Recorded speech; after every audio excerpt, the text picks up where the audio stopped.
Hello, I'm Milan Czerwiński and you're watching TVP World. Poland is celebrating 2 decades of its EU membership this year.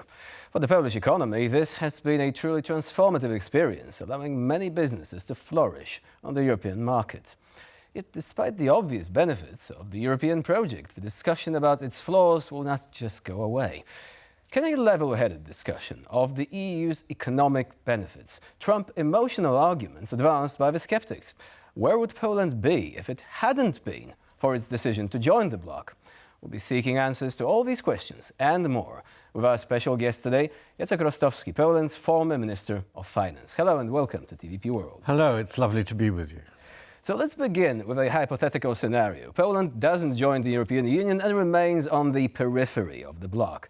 Where would it be economically today if it made such a choice all those years ago? Well, obviously there's no simple country that we could say, compare Poland to and say that's where it would be. But a not unrealistic scenario would be that Poland in 2021, and it's not by accident that I'm choosing that year, that Poland in 2021 might be a lot closer to where Ukraine was in 2021. In other words, before the Russian invasion, before the full-scale Russian invasion, than where it was actually in 2021 or where it is today.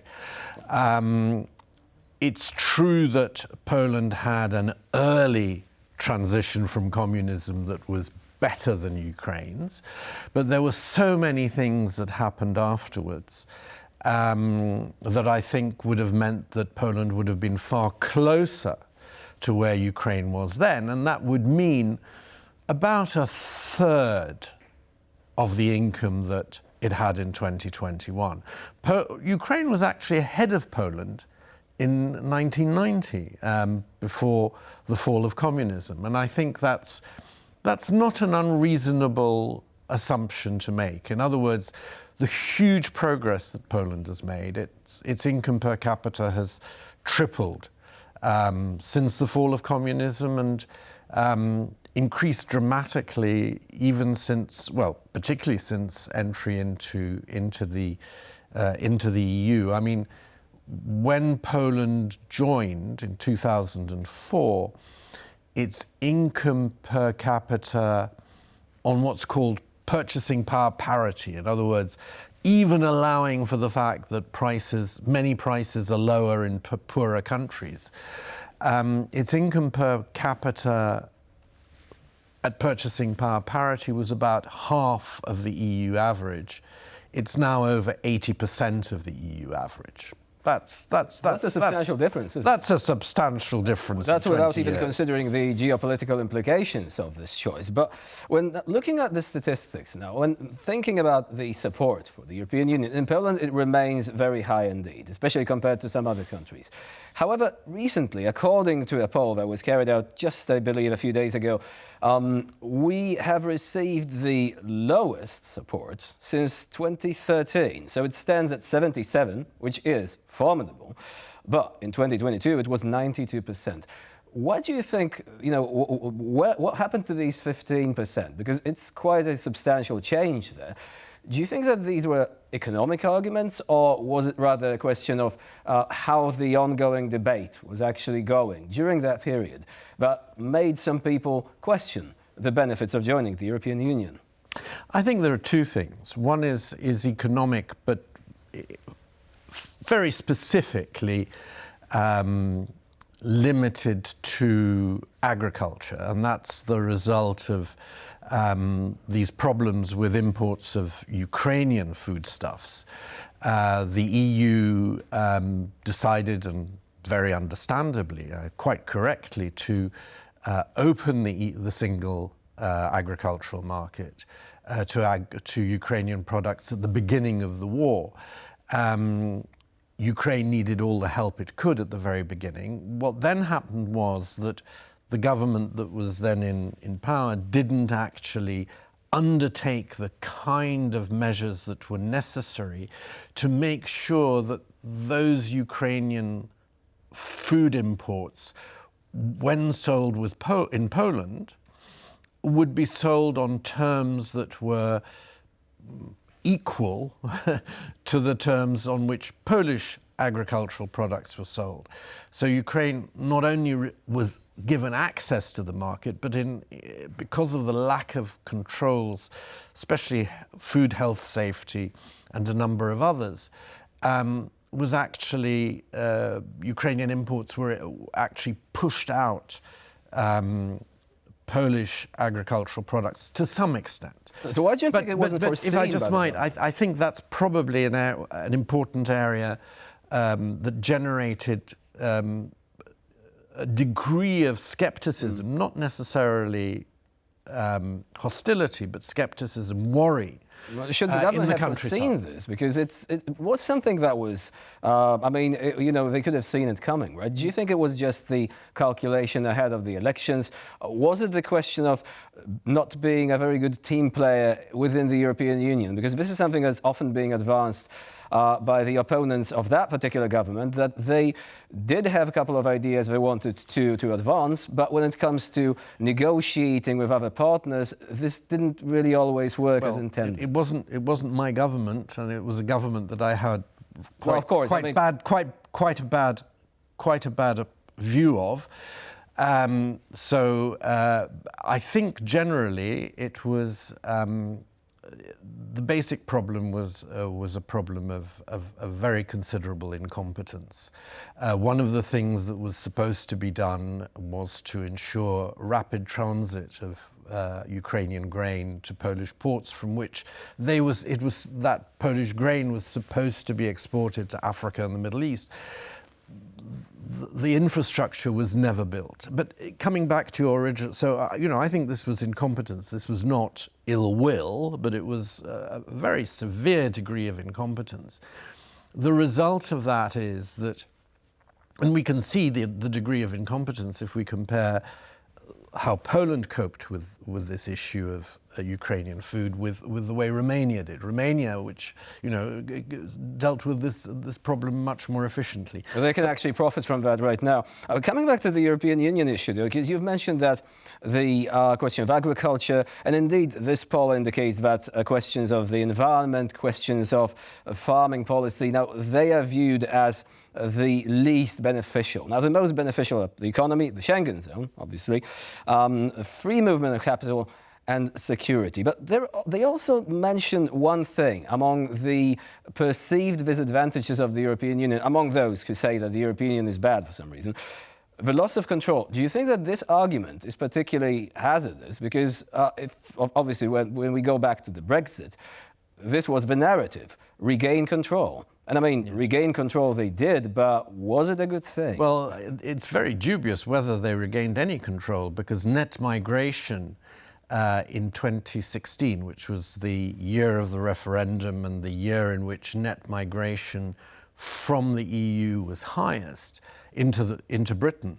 net migration was slightly over 300,000. Today it's 600,000. Almost twice as high. The only difference is that the net migration is now from third world countries, not EU countries. That's the only difference, and it's twice as high. So Britain certainly hasn't established anything that I would call control over its borders in terms of the actual effects. And the economic effects are really quite serious. There's been practically no growth since Brexit took place. There are, and I know this from close friends and family who live in Britain, and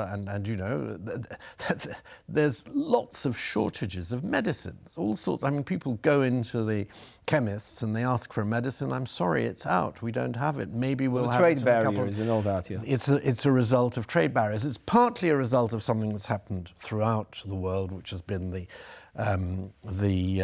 breakdown of many of the supply chains, but it's much worse in Britain than in any European country.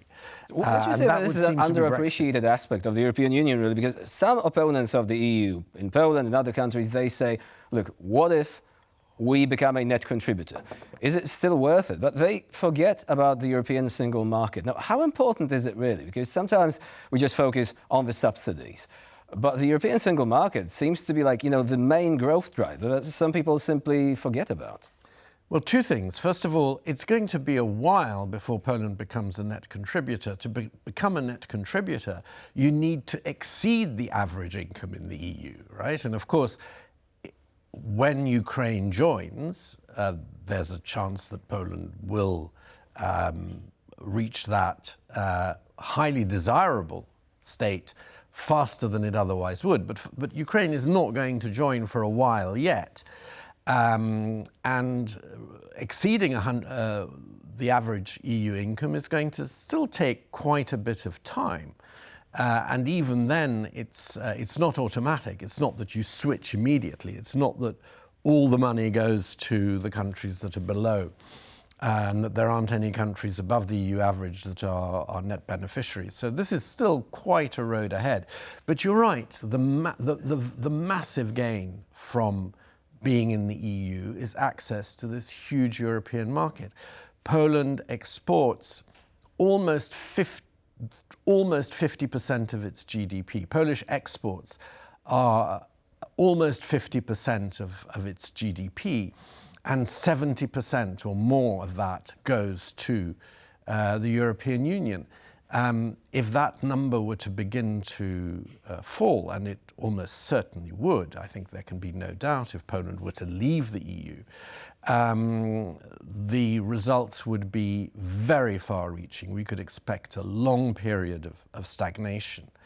And there have been huge social benefits to joining the EU. Keith Starmer made the point last year that the lowest 20% of Poles actually have an income per head on this PPP basis, purchasing power basis, which is about the same as the poorest 20% of British people. So although the average is still lower, for the poorest people in Poland, they've already caught up with the UK as far as their actual real standard of living is concerned. So there are actual benefits. We are slowly approaching... The benefits are absolutely massive. We're slowly approaching the conclusion here. We have slightly more than 1 minute. So when it comes to the EU's future, there are often these conflicting narratives that the European Union is a bureaucracy, it's acting too slowly. And yet, the same people often say, we don't want to lose our sovereignty, we don't want a super state. So how do you reconcile these arguments? And how do you think the European Union is going to look like in, say, 5 to 10 years? Will it be also a European Union with Ukraine on board? Well, certainly within 10 years and maybe within 5, Ukraine will be a member. Of course, always on the assumption that Ukraine wins the war, which I deeply believe it will. I think we have no choice. Poland has absolutely no choice but to remain in the European Union, not only for economic reasons, but also for geopolitical ones. We have a dangerous, aggressive, opponent, enemy, I think there's no other word, in Russia. And we all have to stick together, and we can only stick together if we cooperate in an absolutely profound way, economically as well as militarily. It's almost unthinkable that we could be outside the European Union and still be safe from Russian attack. It's therefore extraordinary that some of the parties that in Poland claim to be most anti-Russian are also raising this fake bogeyman or scarecrow of sovereignty.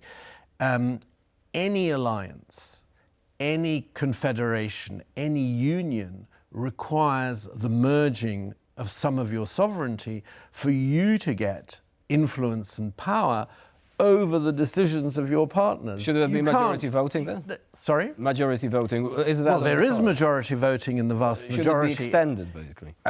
Let's take an example. Is it in Poland's interest that Hungary is able to block and delay financial support for Ukraine, sanctions against Russia because of its veto power? Absolutely not. And if we want to take away Hungary's veto, we have to be willing to give up our veto, at least in certain areas, not in all areas, but in certain areas as we go into the defense area. We are threatened by holdouts, by a few pro-Russian members of the EU who are holdouts on so many areas of geopolitical and defense issues that we really don't have any choice but to move to majority voting. Now, let's remember the majority voting that's proposed in the new treaty that's being discussed would be a majority of 80%, which is way above the majority that we have in our own Polish constitution. So it still requires consensus, doesn't it? So it still requires 80% of the countries would have to agree. And I think that on 90% of the important matters, Poland would be on the side of those 80%. So it's in our interest to go for that. Very much so. Unfortunately, there is a democratic deficit when it comes to studio time. I am told that we're out of time, and I cannot overrule that in any possible way. Still, Jacek Rostowski, Poland's former Minister of Finance, was our special guest today here on TVP World. Thank you very much for joining. Thank you. And I'm Jan Szerwiński. You're watching TVP World. Please stay with us for more latest news and updates.